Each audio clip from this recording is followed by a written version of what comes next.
If you know me so well, you know that I'm an advocate of, or there's no racism in Russia, or there's a law concerning it, there's a law against it. It's been curtailed to a large extent. But guess who had an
So guys, I'm just going to be talking to you guys about one of something I'd never thought I was going to talk about ever till I leave Russia, but now I'm here talking about it. And it's just sad because I think it's more sad because of where and how I experienced this. I had my first share of racism in Russia, and it was at my workplace. It's a very long story, but I'm going to cut it short. Prior to the statement, a lot of things had happened.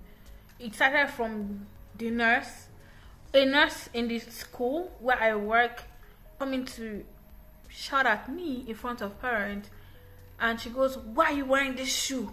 Why?" I'm like, "Excuse you? I'm wearing a black shoe, for heaven's sake. What the heck is your problem? Can you actually just tell me the color of your problem right now?" Then it was in front of the parents.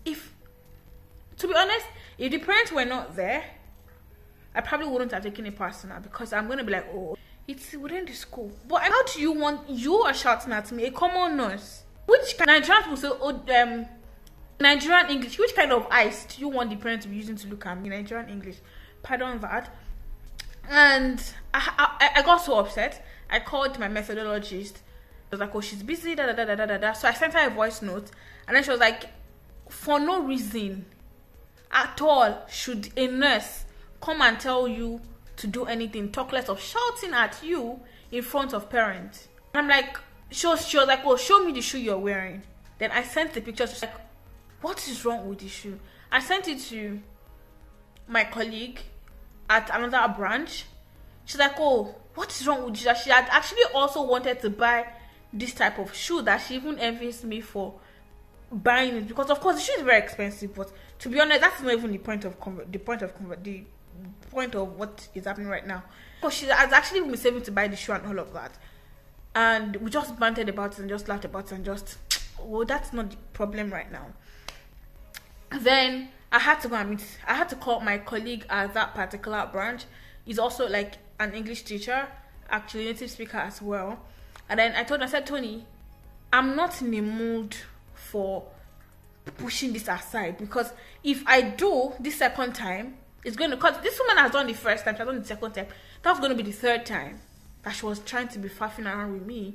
If I ignore it and if I shove it aside this time around, she's going to repeat it. And went to the principal was like, she has no right to talk to you at all.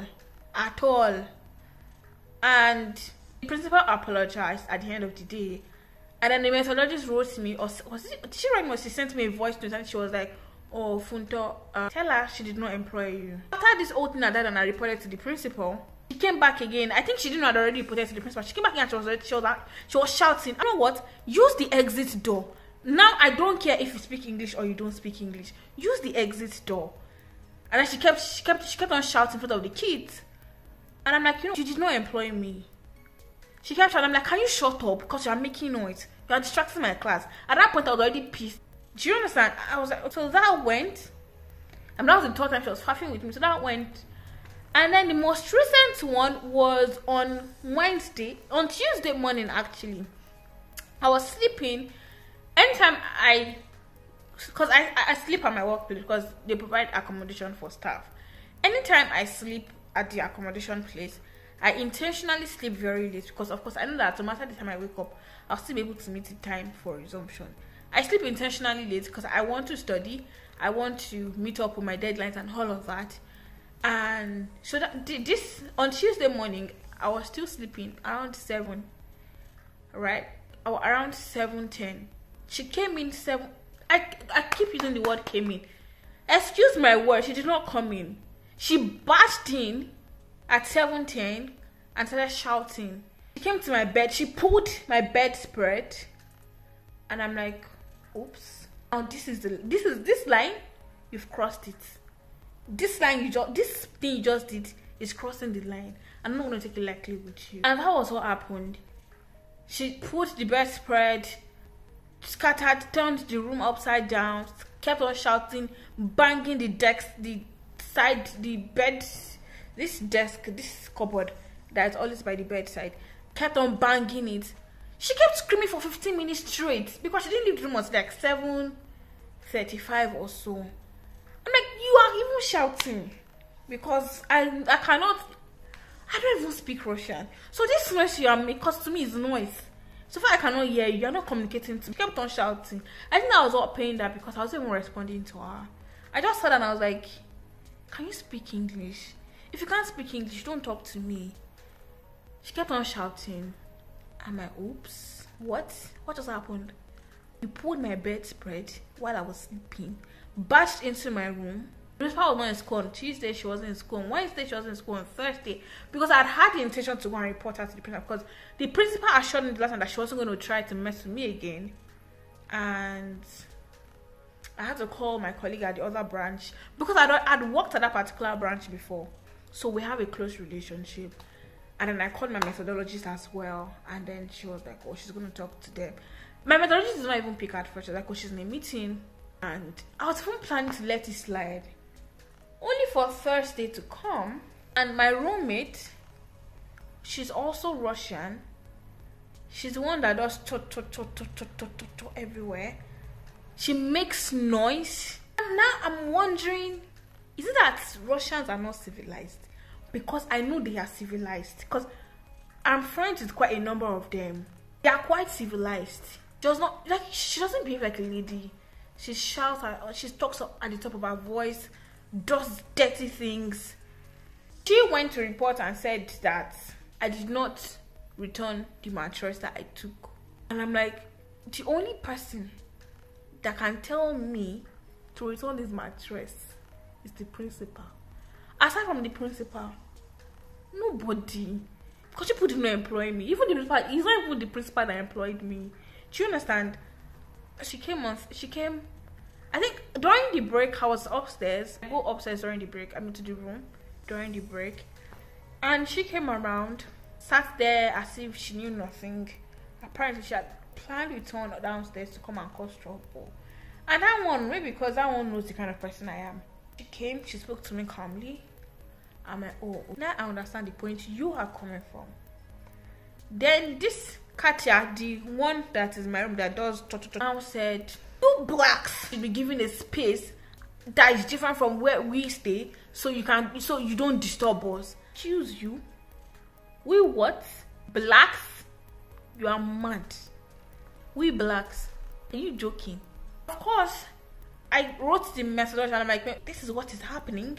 This is what this person said. This is what they did. So like, no, this is way below the belt. And then she was like, well, she's going to write to the principal of my branch to correct that what is happening there, and they should stop embarrassing themselves. Because after I returned the mattress at the end of the day, because they said this person that came back is the owner, they did not brought some shabby things, and then I sent the picture to my methodologist, and she was like, this is an embarrassment. And she was like, she would not even take it lightly, the fact that they are being racist towards blacks in that particular branch. And it's going to be different if it was just happening to me as a person. Apparently, it happens to every other black person that comes there. They just try to frustrate you. And when they say that they can't frustrate them, they can't bully you. When they say that they can't bully you, they can't frustrate you, they can't racially destabilize you, then they lie against you, and then they get you kicked out of the branch. And then someone said, oh, this happened to her. Then someone said this happened to somebody before her. And like, you guys cannot let these people be stepping or trampling over you guys, walking over you guys. You guys should report. Or if they report, nothing will happen. She literally even told me not to report. I'm going to report because it wasn't funny anymore. And I'm like, I'm going to report to my methodologist. And I did. And I was happy the way she handled it, because she handled with such professionalism. Because she kept making follow-ups. And I told her, I'm like, if they don't do the necessary thing, I would come late, because I'll have to go home and come from my house. And my house is late. And my house is very far from my workplace. Like 2 hours, 36 minutes. You can't expect me to wake up earlier than 5 a.m. Go possible. Do you understand? So I thought, I'm going to come late. She's like, oh, just let me know when you get to work. And I love it. And I love it. I love the fact that she was able to help me. And it made me feel safe again. Like, I'm in a safe environment. I just want you guys to know that nobody can discriminate you in this country, especially if it's in a workplace. Like, you guys are colleagues, you guys are like on the same level. Nobody, and I repeat, nobody can discriminate you.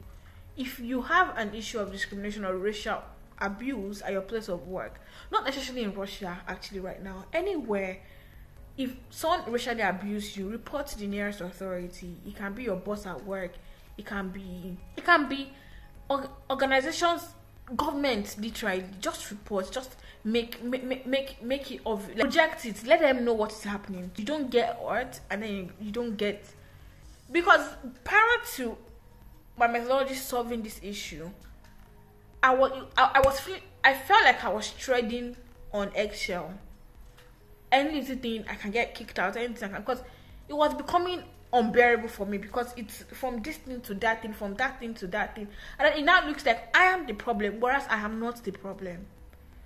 So things like this, just talk to someone in authority, and hopefully one day we end this whole racial discrimination thing that's going on across the globe. It is so ingrained into these people's bloodstream that no matter the law that has been put in place to curb this, it cannot leave them. It cannot leave them. Do you guys understand? That is basically it. And it's not even the first time I'm experiencing this in Russia. I think the first time was in 2022. The kindergarten, the first kindergarten I ever worked in Russia. That one actually even said, I used to think you Africans are smart, but you are not smart. That was actually the first time ever, January 2022. Being racially abusive? No, come on, it's 2024. It was in 2022 then, but now it's 2024, so I'm not going to take that kind of thing from anybody. And that brings us to the end of today's video. Please, if you are yet to subscribe to my YouTube channel and you've watched this point, please do not forget to share. Don't forget to turn on your post notification bell to get notified every time and anytime I post a new video. Till next time, bye guys.